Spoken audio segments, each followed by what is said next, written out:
जय हिंद फ्रेंड्स। तो हम पढ़े धीर सिंह नावल शैक्षिक परिदृश्य की बुक और धीर सिंह नावल शैक्षिक परिदृश्य की बुक में चूंकि आज संडे तो हम रिविजन करेंगे, ठीक है। तो शुरू करते हैं आज का सेशन इसी मोटिवेशनल कोट या विचार के साथ। तो एक छोटी सी बात बताना चाह रही थी मैं कि कलर सिर्फ दो नहीं होते हैं ना, ब्लैक एंड व्हाइट, और इसके बीच में भी बहुत से कलर होते हैं। कहने का मीन्स इतना है कि यदि कुछ डिसाइड किया है और वो 100% होता है ना, तो वो व्हाइट कलर का इंडिकेशन है, क्योंकि व्हाइट कलर मीन्स साफ दिखता। और अगर उसके बीच में कहीं है 70 80, इसका मतलब डिफरेंट कलर जो कि व्हाइट के नजदीक है। लेकिन हाँ, एक बात तय है कि व्हाइट से बेहतर कोई कलर नहीं है, क्योंकि जितनी प्योरिटी, जितनी सात्विकता सफेद कलर में, जितनी उज्ज्वलता है ना, जितनी सकारात्मकता, उतनी कहीं नहीं। लेकिन ठीक है, इसके बीच के कलर भी उतने बुरे नहीं है। तो अगर आप 100% अचीव कर पाते हैं जो कुछ भी आपने सोचा है, या फिर आपने जस्ट सिंगल डे का कोई एम है, अगर 100% अचीव कर पा रहे हैं तो उसकी खुशी तो देखो बेशुमार होगी। लेकिन 70 80 या 60% भी अगर आप पहुंचते हैं तब भी कोसना नहीं अपने आप को, है ना, तब भी ठीक है। तो शुरू करते हैं आज का सेशन। आज बेसिकली हम रिविजन करने वाले हैं। रिविजन के सेशन में हम वो सारा पोर्शन रिवाइज करेंगे जो इस सप्ताह में हमने पढ़ा है। इस सप्ताह में हमने देखो शैक्षिक परिदृश्य कंप्लीट कर रहे थे।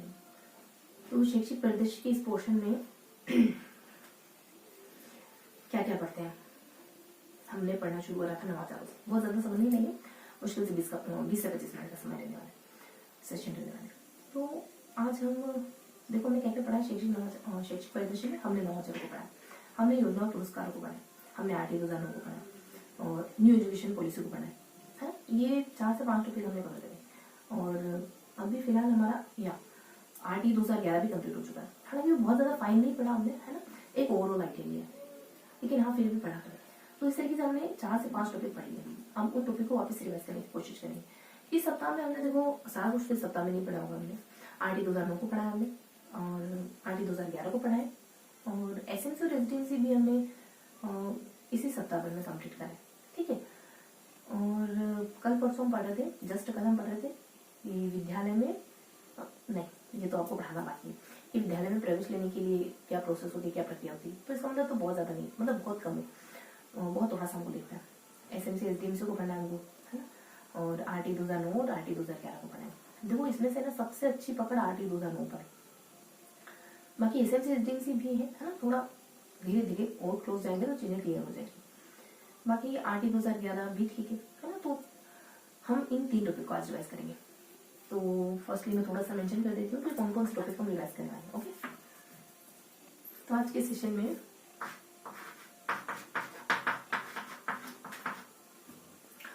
RT 2011, RT 2009 और इसके अलावा अपन SMC SDMC, ठीक है। हालांकि हमने पिछली बार भी रिवाइज करा था, तो फिर भी थोड़ा बहुत देख लेंगे। SMC SDMC और योजना और पुरस्कारों को साथ ही देखेंगे, ठीक है। SMC SDMC यानी विद्यालय प्रबंधन समितियां, SMC और SDMC। इसके अलावा अपन योजना और पुरस्कारों को भी पढ़ेंगे थोड़ा, ठीक है। योजना व पुरस्कार जो कि शिक्षा से जुड़े होंगे।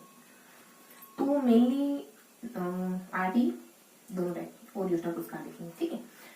तो RT 2009 में हमको क्या देखना है? तो RT 2009 में 7 अध्याय है, 39 धाराएं और 1 अनुसूची है। और RT 2011 में 10 भाग है, अध्याय में 10 भाग है, 29 धाराएं है। और SMC SDMC तो बस एक समिति है जो स्कूल को मैनेज करने के लिए बनाई जाती है। स्कूल का काम से चलता रहे, बच्चों की पढ़ाई अच्छे से चलती रहे, वो सारे काम जो आप सोच पा रहे और स्कूल से जुड़े वो सारे काम SMC SDMC करती है। SMC एक कक्षा 1 से लगा कक्षा 8 तक का काम करती है, और SDMC कक्षा 9 से लगा कक्षा 12 तक का जो भी काम स्कूल से जुड़ा हुआ है वो सारा देखती थी। और अब थोड़ा सा डिटेल्ड इन्फॉर्मेशन की तरफ बढ़ते हैं, ठीक। देखो RT 2009 में हमें सारी धाराएं पता होनी चाहिए। एक बार थोड़ा सा हमको आइडिया होना चाहिए कि इन सारी धाराओं में क्या गिवन है, एक हल्का सा।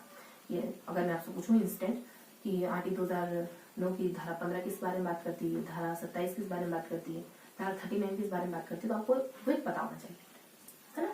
और RT 2011 में भी कुछ 10 भाग है, 29 नियम है। तो इन सभी नियमों के बारे में आपको आइडिया होना चाहिए। फर्स्टली आपको पता होना चाहिए कि हर एक नियम में क्या जानकारी। अगर मैं कुछ नियम 7 किस बारे में बात करता है तो आपको पता होना चाहिए कि वित्त से जुड़ी बातें करता है। नियम 6 स्थापना से, विद्यालय की स्थापना से जुड़ी बातें करता है, तो आपको ये सारी बातें पता होनी चाहिए। इसके अलावा एसएमसी और एसडीएमसी में आपको कंक्रीट या मोटे तौर पर इनके सदस्यों के बारे में पता होना चाहिए। यहाँ से बहुत ज्यादा क्वेश्चन पूछ जाते हैं, इनकी बैठकों के बारे में, इनके कोरम के बारे में, है ना, और थोड़ा सा आइडिया इनके कामों का भी होना चाहिए कि क्या क्या काम करती है। कभी कोई ऐसा दे दिया एमसीक्यू क्वेश्चन में, कोई एक ऐसा ऑप्शन दे दिया जो इनके कामों से रिलेट नहीं करता है, हालांकि ये तो बहुत ज्यादा हमको देखने की जरूरत नहीं पड़ती, है ना, एलिमिनेट कर पाते हैं हम आसानी से इसको। ये सारा हमको पता है। योजना पुरस्कार में वो योजना पुरस्कार देखने नवाचार भी है, लेकिन हमने पढ़ लिया है ये क्वेश्चन, तो बस थोड़ा सा निगाह डालेंगे इस पर, है। योजना पुरस्कार भी हमको देखते हैं, तो योजना पुरस्कार में जैसे गार्गी, इंदिरा प्रियदर्शनी हो गया, स्नातक हो गया, है ना, एसटी, एससी, ओबीसी, इन सब के लिए उत्तर मैट्रिक, पूर्व मैट्रिक योजनाएं चलती है, और अम्बेडकर है, बाउचर है, साइकिल है ना, बहुत सी ऐसी योजनाएं हैं जो स्कूलों में चल रही है, तो हमको इनका आइडिया होना चाहिए। स्नातक, विदेश स्नातक हो जाता है ना, राजीव गांधी करके और द्विपुत्री करके, है ना, आप मेरा लो है, बाल गोपाल है, इस तरीके की बहुत सी योजनाएं हैं जिनके बारे में हमें आइडिया भर होना चाहिए कि योजना कब आई और इस योजना के अंतर्गत क्या क्या सुविधा मुहैया कराई जाती है। ठीक है, तो आरटी 2009 की धारा 1, धारा भाग, है ना, अध्याय 7 है। तो पहला अध्याय, थोड़ा सा बैकग्राउंड भी है इसमें, है ना, कि इसके आने से पहले और भी बहुत से परिवर्तन होते शिक्षा में, जैसे 2005 का एनसीएफ 2005, है ना, न्यू एजुकेशन पॉलिसी, ये तो इसके बाद की बात है। एजुकेशन पॉलिसी 168 में जो फर्स्ट आई उसके बाद, और 68 में जो आई उसको थोड़ा सा अपन देखेंगे इससे पहले वालों में, और 86 में आई, है ना, और फिर एक एक्शन प्लान आता है कुछ 92 में, शिक्षा बिना बोझ की रिपोर्ट आती है, और 93 के आसपास। तो ये सारे काम होते हैं आरटी 2009 के आने से पहले। और फिर ये कब लागू होता है आरटी 2009? तो 1 अप्रैल 2010 को पूरे देश में लागू हो जाता है ना। इसमें मैंने बताई थी आपको 7 अध्याय। पहला अध्याय इसमें ना परिचय वगैरह और इससे जुड़ा हुआ है, जिसमें परिभाषाएं वगैरह बताई गई कि आप अमुक किसे कहोगे, जैसे बालक किसको कहोगे, है ना, और दुर्बल वर्ग, असुविधाग्रस्त, इस तरह की बहुत सी परिभाषाएं, प्राथमिक विद्यालय वगैरह, ऐसे कुछ परिभाषाएं जो हमको जानने की जरूरत है। विहित किसको कहोगे, है ना, बेसिक बातें। और पहला तो ये बताता है कि ये तुरंत प्रभाव से लागू होगा, जम्मू कश्मीर को छोड़कर लागू होगा, है सारे राज्यों में, और इसका नाम ये है। ये सारी मतलब 2 पॉइंट्स में ये बातें गिवन है, पहले और दूसरे परिभाषा है। और अध्याय 2 क्या है? तो अध्याय 2 बेसिकली अध्याय 2 में 3, 4, 5 ये 3 धाराएं, 3 बच्चों के अधिकारों की बात करती है, 4 आयु के अनुसार प्रवेश देना, और 5 में टीसी, बच्चा जब चाहे टीसी मांग सकता है। नाम कोई देश सा है इसका, है ना। और इसके बाद हम अध्याय 3 पढ़ते हैं, जिसमें हम 6, 7, 8, 9, 10, 11 यहाँ तक पढ़ते हैं। छठी धारा 6, 7, 8 में क्या बातें हैं? तो 6 में बताया है कि स्कूल की स्थापना होनी चाहिए एक निश्चित पेरीफेरी के भीतर, जैसे कि 1 से 5 के लिए 1 किलोमीटर के भीतर, और 6 से 8 के लिए 2 किलोमीटर के भीतर। 3 किलोमीटर की बात भी आती है, लेकिन वो ध्यान रखिए। इसके अलावा धारा 7 वित्त के बारे में बात करते हैं। कभी 90-10 का रेशियो है, कभी 55-45 का रेशियो है, तो कभी 70-30 का रेशियो है, 68, है ना, ऐसा भी रेशियो अलग अलग, एक सेकंड, अलग अलग है ना, अलग अलग व्यक्तियों के अकॉर्डिंग।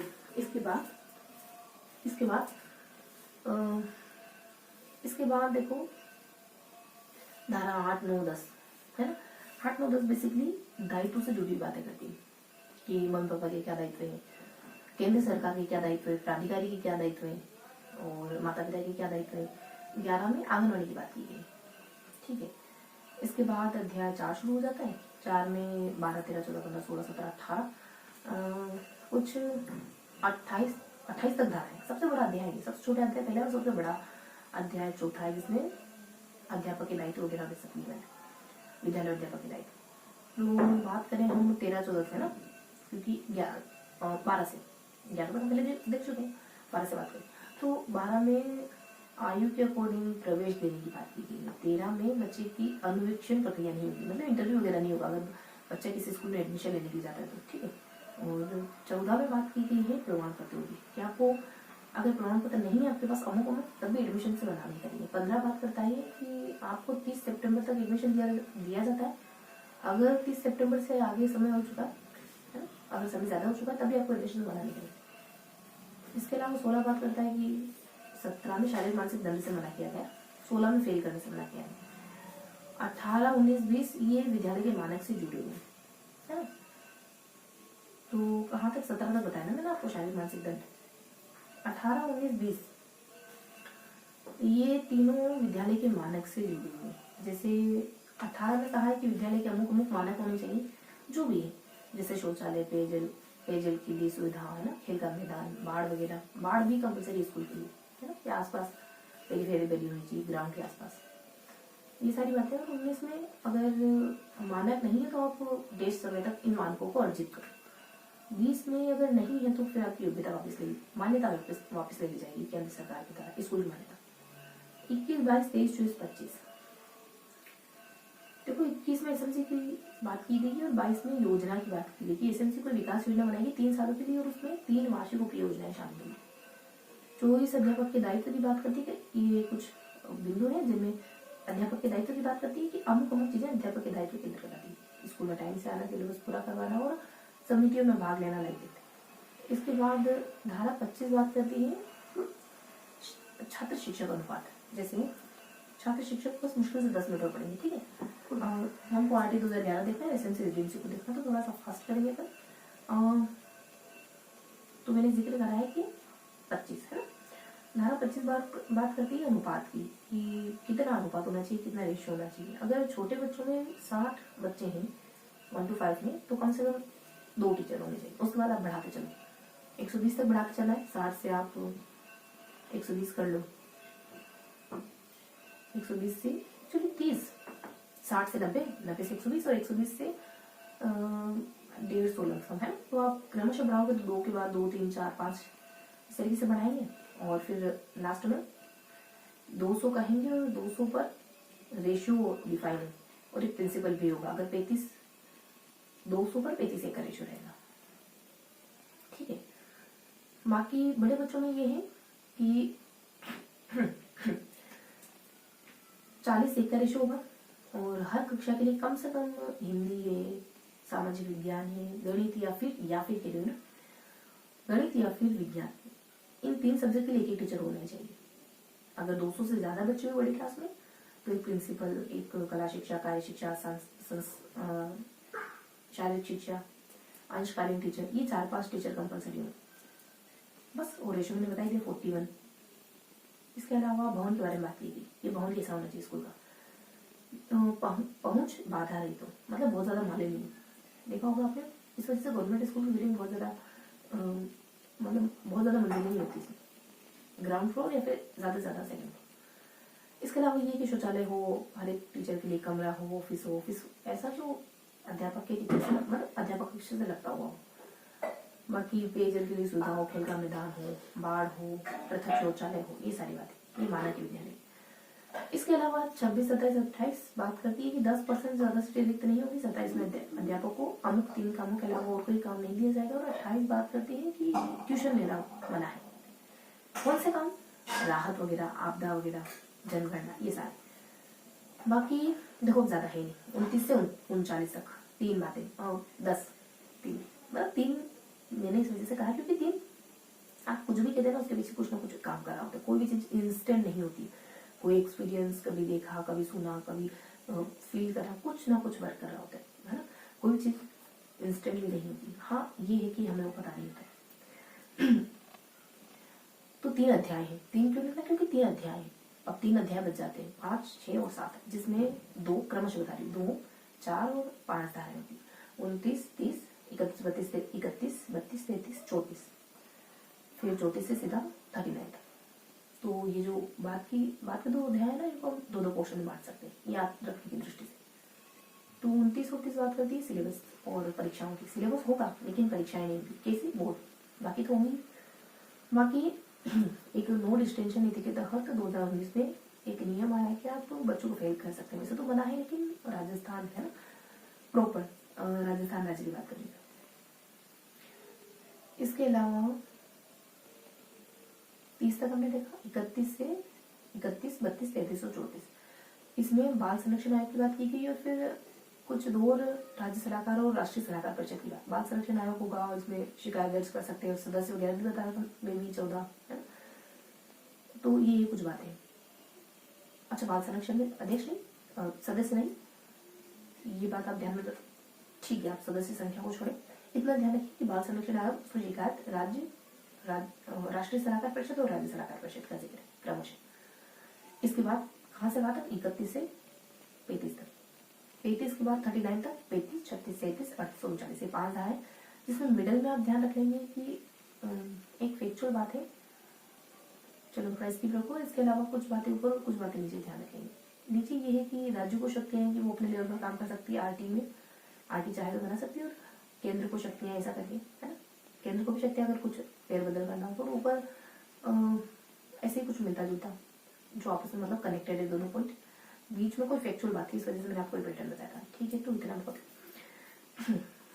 तो ये हमने आरटी 2009 को डिस्कस कर लिया सारा कुछ, है ना। बहुत ज्यादा मेंशन नहीं करेंगे क्योंकि रिवीजन करेंगे। अगर वापस से इतना सब देखेंगे बहुत ज्यादा डिटेल से तो फिर सब बहुत ज्यादा हो जाएगा। आरटी 2011 की बात करें तो बस 5 मिनट पढ़ेंगे ब्रीफली। आरटी 2011 की बात करें तो इसमें 29 नियम है और 10 भाग है।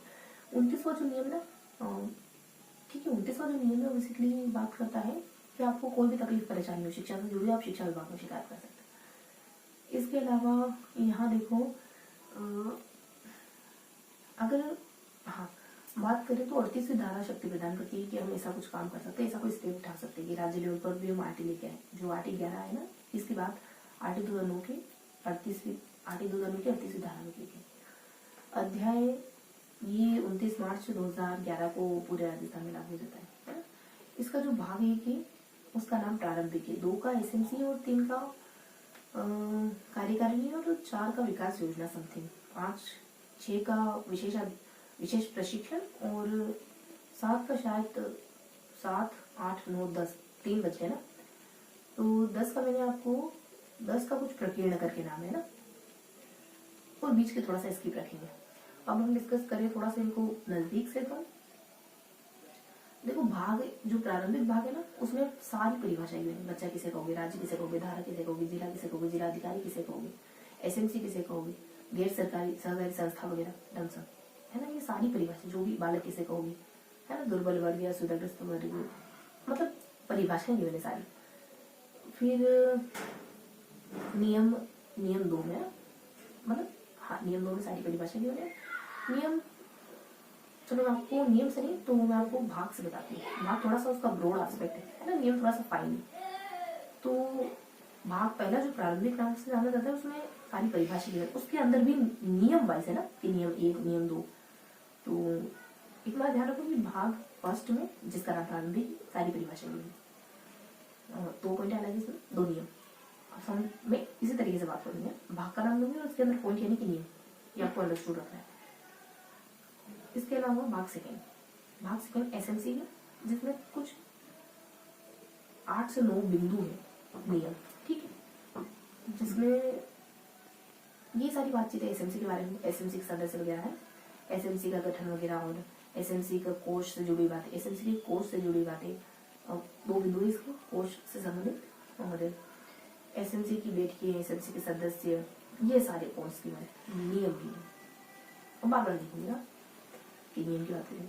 अगला एसएमसी के बाद कार्यकारिणी सभा, इसमें शायद 3 नियम समथिंग है, जिसमें बस इतना है कि कार्यकारिणी सभा गठन, बैठक, 1 महीने में क्या कार्य करती है, ऐसा कुछ। नेक्स्ट है विकास योजना, है ना। तो विकास योजना वही एसएमसी बनाती है 3 साल के लिए, 3 वार्षिक योजना है, ऐसा कुछ। बस फिर इसके कार्य वगैरह और समथिंग ऐसा।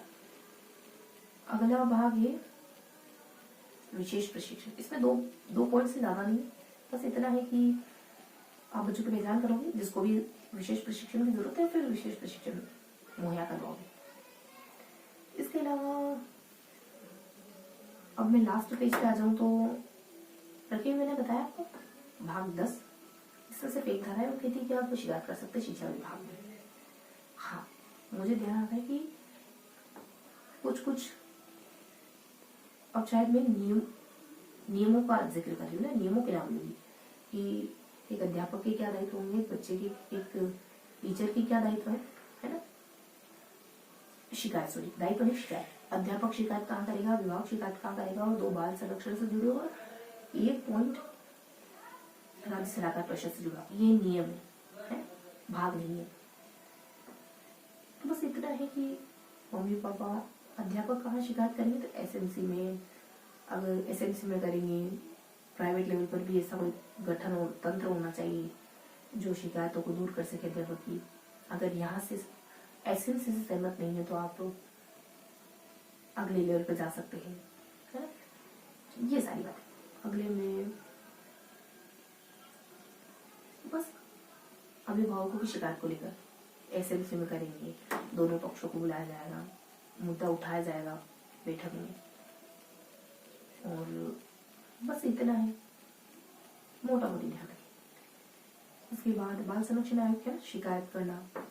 बाल संरक्षण आयोग राज्य सरकार बनाएगी, और बाल संरक्षण आयोग में शिकायत कर सकते हैं टोल फ्री नंबर रिकॉर्ड करके, फिर बाल संरक्षण आयोग है, और फिर राज्य सलाहकार परिषद के बारे में भी बनेगा। इसके बाद इन होगी बात राज्य सलाहकार परिषद, जैसे इसके सदस्य ST SC, एक सदस्य ST SC, एक विशेष शिक्षा में अच्छा नॉलेज रखने वाला व्यक्ति, और एक पूर्व प्राथमिक से जुड़ा हुआ, एक नॉर्मल शिक्षा से जुड़ा हुआ, मतलब जनरल एजुकेशन से जुड़ा हुआ कोई व्यक्ति, ये इसके सदस्य होंगे। और इस तरीके से कुछ बातें भी बनी। इसकी सदस्यता की समाप्ति होते ही, मतलब इसकी सदस्यता की समाप्ति कैसे होती है, इसकी सदस्यता की समाप्ति कैसे होती है, ये कुछ बता रखा है, ऐसा कुछ बता रखा है। इसके अलावा यहाँ एक विभाग होगा जो इस संस्था को सपोर्ट करेगा, ऐसे कुछ पॉइंट्स की बने, ठीक है। इसके अलावा देखो नियम 20 ध्यान आना, देखो शिक्षक के दायित्व से जुड़ा हुआ है। फिर अगला नियम शिक्षक छात्र शिक्षक अनुपात से जुड़ा हुआ है, 21 यानी, और नेक्स्ट अधिकारी से, और नेक्स्ट प्रमाण पत्र से, जिसे हम रिजल्ट कह सकते हैं, अंकतालिका है। तो ये मैंने आपको एक ब्रीफ इंट्रोडक्शन दिया है। अध्यापक के दायित्व क्या होंगे, वही जो मैंने आपको आर्टिकल 2009 बताया। यहाँ 2 पॉइंट्स में गिवन है, 2 नियमों में गिवन है। हाँ, ये पॉइंट होगी नियम। बाकी अध्यापक का जिक्र करा, 4 बिंदुओं का जिक्र करा मैं आपके सामने। हाँ, छात्र शिक्षक अनुपात में यहाँ अच्छी इन्फॉर्मेशन है, मैं समय बता रही हूँ, आपको ध्यान रखना है। 10, 20 और 15 ये वो समय है जब आपको पता है कि आपके स्कूल में इतने टीचर, अगर टीचर कम है तो आपसे ऊपर वाले अधिकारी को इन्फॉर्म करेंगे, ठीक है। तो आप इस तरीके से इन्फॉर्म करेंगे, पहले यहाँ करेंगे, फिर यहाँ, फिर यहाँ, फिर यहाँ, ये डेट वाइज है। लास्ट में राज्य सरकार तक सूचना पहुंचेगी जो 15 जून बता रखा है, ठीक है। बाकी प्रमाण पत्र में ये कि आपको परीक्षा होते ही प्रमाण पत्र लेने का हक होगा, ठीक है। बस फिनिश करेंगे। न्यू एजुकेशन पॉलिसी के बारे में बता रहा था, ठीक है। तो फिर पहले एसएमसी और एसडीएमसी को स्किप करेंगे क्योंकि पहले वाले सेशन में भी रिवाइज कर चुके, मोटा मोटी देखो सब कुछ रिवाइज हो गया है आरटी 2011 से संबंधित। प्रमाण पत्र में ज्यादा कुछ नहीं है और अधिकारी में कुछ खास बातें है नहीं, है ना। तो लगभग सब डिस्कस कर लिया। अब न्यू एजुकेशन पॉलिसी में आ जाते हैं थोड़ा सा, ठीक है। तो मैं यहाँ इसको रिप्लेस करके बस 2-5 मिनट, बहुत ज्यादा है नहीं न्यू एजुकेशन पॉलिसी में, थोड़ा सा कॉन्सेप्चुअल चीजें करना। तो एनईपी 2020, ठीक है। देखो एनईपी में क्या है, मोटा मोटा ध्यान रखेंगे। एनईपी में बहुत से पहलुओं पर बात की गई। एनईपी बात करती है विशेष आवश्यकता वाले बच्चों के साथ कैसे ट्रीट हो, शिक्षक के प्रशिक्षण को लेकर, व्यवसायिक शिक्षा को लेकर, और स्कूल में नामांकन कैसे बढ़ाए, और संख्या ज्ञान के ऊपर बात करती है। बच्चों की अनिवार्य शिक्षा को लेकर बात करती है न्यू एजुकेशन पॉलिसी। इसमें 4 लेसन है, पहला प्राथमिक से, फिर उच्च प्राथमिक से, फिर कुछ क्रियान्वयन से और संस्थाओं से जुड़ा है। 4 लेसन है, 5 आधार स्तंभ बेसिक है कि शिक्षा में गुणवत्ता हो, सब तक पहुंच हो, मतलब कुछ इंग्लिश फॉर्मेट में है। असेस और अफोर्डेबिलिटी, एक्सेस, क्वालिटी और एक और कोई 5 आधार स्तंभ है। फिर कुछ समय कार्य कि कब आती है, कब मंजूरी मिलती है, कब से विचार चालू था, सुब्रमण्य, फिर ये मतलब इसकी बेसिक जानकारी, जैसे सुब्रमण्यम अय्यर है, कस्तूरी रंगन है, ये सारी बात। फिर इसके कुछ सिद्धांत, किस सिद्धांत पर काम करती है, वही बेसिक सिद्धांत कि एक्टिव रखना बच्चों को नैतिकता सिखाना, संविधान के मूल्य सिखाना, है ना, समावेशी शिक्षा पर काम, समग्र शिक्षा पर काम, कक्षा 3 तक अंकगणित संख्या और अंकगणित में बच्चों को बेहतर कर देना। फिर अलग अलग एम बताएंगे कि 2023 तक हमने क्या सोचा है, 2030 तक हमने क्या सोचा है, सकल नामांकन कर लेना, 100% बच्चों को स्कूल तक पहुंच सुनिश्चित कर देना, है ना, मतलब नामांकन दर GER को 4% कर देना। उसके बाद कुछ फुल फॉर्म भी गिवन है, MER RUT से कहेंगे, मतलब बहुत से फुल फॉर्म। इसके अलावा हम ठीक है, तो बस थोड़ा और पढ़ेंगे अपन, ये सारी बातें न्यू एजुकेशन पॉलिसी में गिवन है, तो बस इतना पर ध्यान रखना है न्यू एजुकेशन पॉलिसी में, बहुत ज्यादा है नहीं,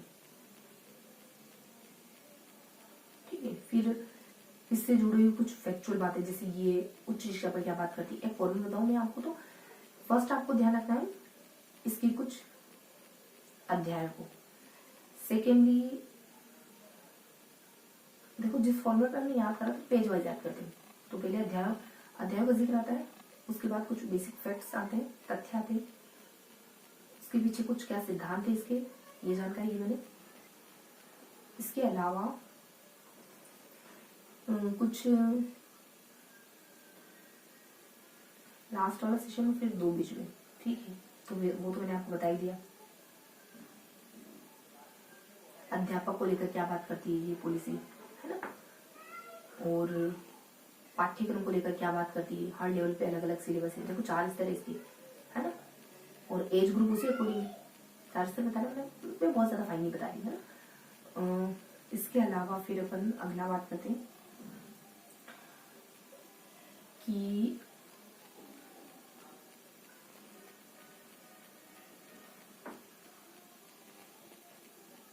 कुछ तथ्यात्मक बातें करते हैं। तो ठीक है, ये था आज का सेशन। न्यू एजुकेशन पॉलिसी को हमने बहुत ब्रीफ में देखा, बहुत ब्रीफ में बस जिक्र करा कि हमने क्या क्या पढ़ा, ठीक है। तो ये है आज का रीजन का सेशन। आपसे एक प्रश्न पूछूंगी कि न्यू एजुकेशन पॉलिसी कब आई, ठीक, जवाब आप कमेंट बॉक्स में देंगे। अब अगर थोड़ा सा PDF रीड करेंगे तो चीजें बेहतर तरीके से याद होगी, ठीक। PDF आप टेलीग्राम ग्रुप ज्वाइन करके ले सकते हो, ठीक है। मिलते हैं ऐसे ही अगले सेशन में, तब तक के लिए हंसते मुस्कुराते रहिए, दिल से पढ़ाई करें।